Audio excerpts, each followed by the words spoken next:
ॐ अथ देव्यः कवचम्। ॐ अस्य श्रीचण्डी कवचस्य ब्रह्मा ऋषिः अनुष्टुप् छन्दः चामुण्डा देवता अङ्गन्यासोक्तमातरो बीजं दिग्बन्ध देवतास्तत्त्वं श्रीजगदम्बा प्रीत्यर्थे सप्तशती पाठ्यांगत्वेन पाठे विनियोगः। ओम चंडिका देवी को नमस्कार है। मार्कंडेय जी ने कहा, पितामह, जो इस संसार में परम गोपनीय तथा मनुष्यों की सब प्रकार से रक्षा करने वाला है और जो अब तक आपने दूसरे किसी के सामने प्रकट नहीं किया, ऐसा कोई साधन मुझे बताइए। ब्रह्मा जी बोले, ब्रह्मन, ऐसा साधन तो एक देवी का कवच ही है, जो गोपनीय से भी परम गोपनीय, पवित्र तथा संपूर्ण प्राणियों का उपकार करने वाला है। महामुने, उसे श्रवण करो। देवी की 9 मूर्तियां हैं, जिन्हें नव दुर्गा कहते हैं। उनके पृथक पृथक नाम बतलाए जाते हैं। देवी की 9 मूर्तियां हैं, जिन्हें नव दुर्गा कहते हैं। उनके पृथक पृथक नाम बतलाए जाते हैं। प्रथम नाम शैलपुत्री है, दूसरी मूर्ति का नाम ब्रह्मचारिणी, तीसरा स्वरूप चंद्रघंटा के नाम से प्रसिद्ध है, चौथी मूर्ति को कूष्मांडा कहते हैं, पांचवी दुर्गा का नाम स्कंद माता है, देवी के छठे रूप को कात्यायनी कहते हैं, सातवां कालरात्रि और 8वां स्वरूप महागौरी के नाम से प्रसिद्ध है, नवीं दुर्गा का नाम सिद्धिदात्री है। ये सब नाम सर्वज्ञ महात्मा वेद भगवान के द्वारा ही प्रतिपादित हुए हैं। जो मनुष्य अग्नि में जल रहा हो, रणभूमि में शत्रुओं से घिर गया हो, विषम संकट में फंस गया हो तथा इस प्रकार भय से आतुर होकर जो भगवती दुर्गा की शरण में प्राप्त हों, उनका कभी कोई अमंगल नहीं होता। युद्ध के समय संकट में पड़ने पर भी उनके ऊपर कोई विपत्ति नहीं दिखाई देती। उन्हें शोक, दुख और भय की प्राप्ति नहीं होती। जिन्होंने भक्तिपूर्वक देवी का स्मरण किया है, उनका निश्चय ही अभ्युदय होता है। देवेश्वरी, जो तुम्हारा चिंतन करते हैं, उनकी तुम निस्संदेह रक्षा करती हो। चामुंडा देवी प्रेत पर आरूढ़ होती हैं, वाराही भैंसे पर सवारी करती हैं, ऐन्द्री का वाहन ऐरावत हाथी है, वैष्णवी देवी गरुड़ पर ही आसन जमाती है, माहेश्वरी वृषभ पर आरूढ़ होती हैं, कौमारी का वाहन मयूर है, भगवान विष्णु की प्रियतमा लक्ष्मी देवी कमल के आसन पर विराजमान है और हाथों में कमल धारण किए हुए हैं। वृषभ पर आरूढ़ ईश्वरी देवी ने श्वेत रूप धारण कर रखा है। ब्रह्मा देवी हंस पर बैठी हुई हैं और सब प्रकार के आभूषणों से विभूषित हैं। इस प्रकार ये सभी माताएं सब प्रकार की योग शक्तियों से संपन्न हैं। इनके सिवा और भी बहुत सी देवियां हैं, जो अनेक प्रकार के आभूषणों की शोभा से युक्त तथा नाना प्रकार के रत्नों से सुशोभित हैं। ये संपूर्ण देवियां क्रोध में भरी हुई हैं और भक्तों की रक्षा के लिए रथ पर बैठी दिखाई देती हैं। ये शंख, चक्र, गदा, शक्ति, हल और मूसल, खेटक और तोमर, परशु तथा पाश, कुंत और त्रिशूल एवं उत्तम सारंग, धनुष आदि अस्त्र शस्त्र अपने हाथों में धारण करती हैं। दैत्यों के शरीर का नाश करना, भक्तों को अभयदान देना और देवताओं का कल्याण करना, यही उनके शस्त्र धारण का उद्देश्य है।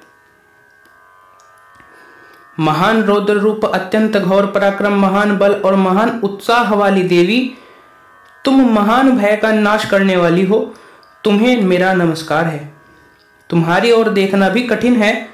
शत्रुओं का भय बढ़ाने वाली जगदम्बिके, मेरी रक्षा करो। पूर्व दिशा में ऐन्द्री अर्थात इंद्र शक्ति मेरी रक्षा करे। अग्नि कोण में अग्नि शक्ति, दक्षिण दिशा में वाराही तथा नैऋत्य कोण में खड्ग धारिणी मेरी रक्षा करे। पश्चिम दिशा में वारुणी और वायव्य कोण में मृग पर सवारी करने वाली देवी मेरी रक्षा करे। उत्तर दिशा में कौमारी और ईशान कोण में शूल धारिणी देवी रक्षा करे। ब्रह्माणी, तुम ऊपर की ओर से मेरी रक्षा करो और वैष्णवी देवी नीचे की ओर से मेरी रक्षा करे। इसी प्रकार शव को अपना वाहन बनाने वाली चामुंडा देवी 10 दिशाओं में मेरी रक्षा करे। जया आगे से और विजया पीछे की ओर से मेरी रक्षा करे। वाम भाग में अजिता और दक्षिण भाग में अपराजिता रक्षा करे। उद्योतिनी शिखा की रक्षा करे। उमा मेरे मस्तक पर विराजमान होकर रक्षा करे। ललाट में माला धरी रक्षा करे और यशस्विनी देवी मेरी भौहों का संरक्षण करें। भौहों के मध्य भाग में त्रिनेत्रा और नथुनों की यम घंटा देवी रक्षा करे। दोनों नेत्रों के मध्य भाग में शंखिनी और कानों में द्वारवासिनी रक्षा करे। कालिका देवी कपोलों की तथा भगवती शांकरी कानों के मूल भाग की रक्षा करे। नासिका में सुगंधा और ऊपर के ओठ में चर्चिका देवी रक्षा करे।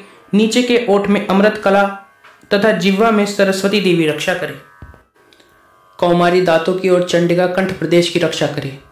चित्र घंटा गले की घंटी की और महामाया तालु में रहकर रक्षा करे। कामाक्षी ठोडी की और सर्वमंगला मेरी वाणी की रक्षा करे। भद्रकाली ग्रीवा में और धनुधरी पृष्ठवंश अर्थात मेरुदंड में रहकर रक्षा करे। कंठ के बाहरी भाग में नीलग्रीवा और कंठ की नली में नलकुबरी रक्षा करे। दोनों कंधों में खड़गिनी और मेरी दोनों भुजाओं की वज्रधारिणी रक्षा करे। दोनों हाथों में दंडिनी और अंगुलियों में अंबिका रक्षा करे। शूलेश्वरी नखों की रक्षा करे। कुलेश्वरी कुक्षी अर्थात पेट में रहकर रक्षा करे। महादेवी दोनों स्तनों की और शोक विनाशिनी मन की रक्षा करे। ललिता देवी हृदय में और शूलधारिणी उदर में रहकर रक्षा करे। नाभि में कामिनी और गुह्य भाग की गुह्येश्वरी रक्षा करे। पूतना और कामिका लिंग की और महिषवाहिनी गुदा की रक्षा करे। भगवती कटी भाग में और विंध्यवासिनी घुटनों की रक्षा करे। संपूर्ण कामनाओं को देने वाली महाबला देवी दोनों पिंडलियों की रक्षा करे। नारसिंगी दोनों घुंटियों की और तेजसी देवी दोनों चरणों के पृष्ठभाग की रक्षा करे।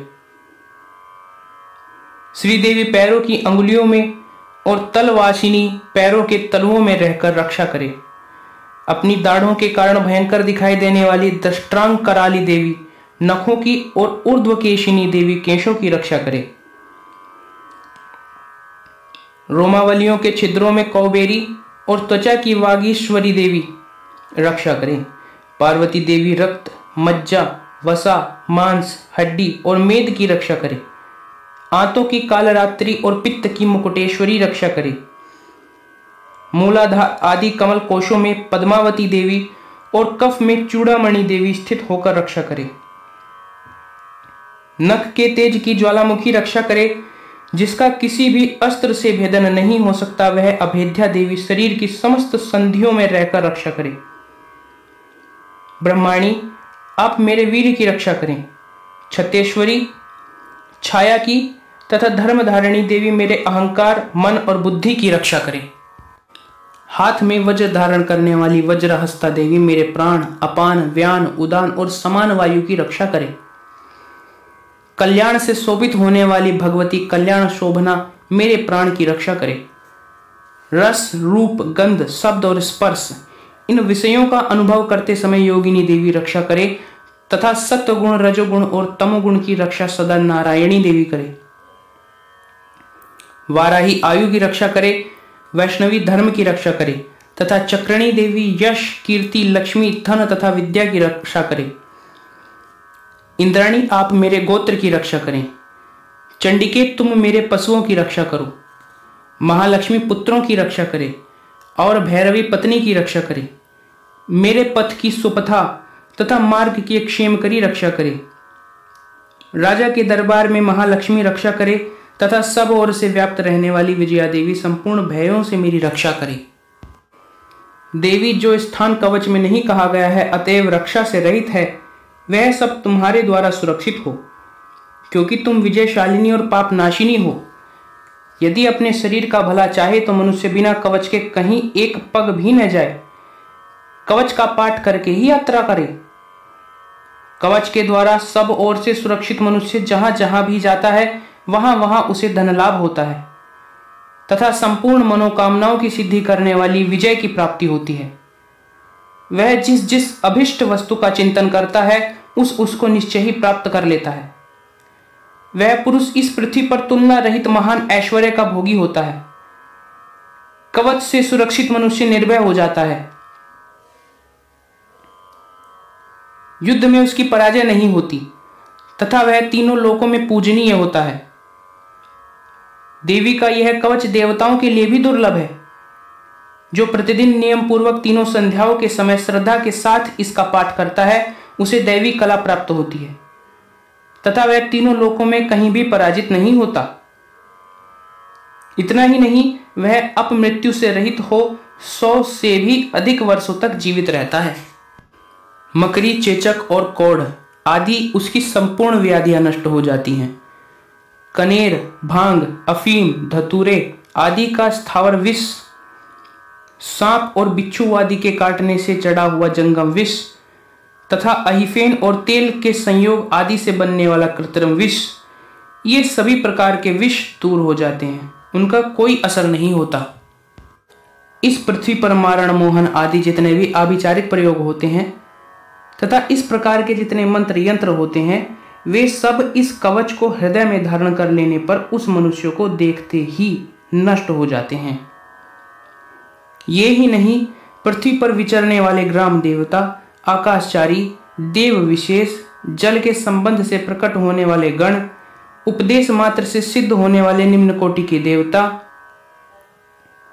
अपने जन्म के साथ प्रकट होने वाले देवता, कुल देवता, माला, डाकिनी, शाकिनी, अंतरिक्ष में विचरने वाली अत्यंत बलवती भयानक डाकनियां, ग्रह, भूत, पिशाच, यक्ष, गंधर्व, राक्षस, ब्रह्म राक्षस, बेताल, कूष्मांड और भैरव आदि अनिष्टकारक देवता भी हृदय में कवच धारण किए रहने पर उस मनुष्य को देखते ही भाग जाते हैं।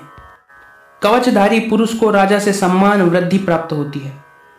यह कवच मनुष्य के तेज की वृद्धि करने वाला है और उत्तम है। कवच का पाठ करने वाला पुरुष अपनी कीर्ति से विभूषित भूतल पर अपने सुयश के साथ साथ वृद्धि को प्राप्त होता है। जो पहले कवच का पाठ करके उसके बाद सप्तशती चंडी का पाठ करता है, उसकी जब तक वन, पर्वत और काननों सहित यह पृथ्वी टिकी रहती है, तब तक यहाँ पुत्र पौत्र आदि संतान परंपरा बनी रहती है। फिर देह का अंत होने पर वह पुरुष भगवती महामाया के प्रसाद से उस नित्य परम पद को प्राप्त होता है जो देवताओं के लिए भी दुर्लभ है। वह सुंदर दिव्य रूप धारण करता और कल्याण में शिव के साथ आनंद का भागी होता है।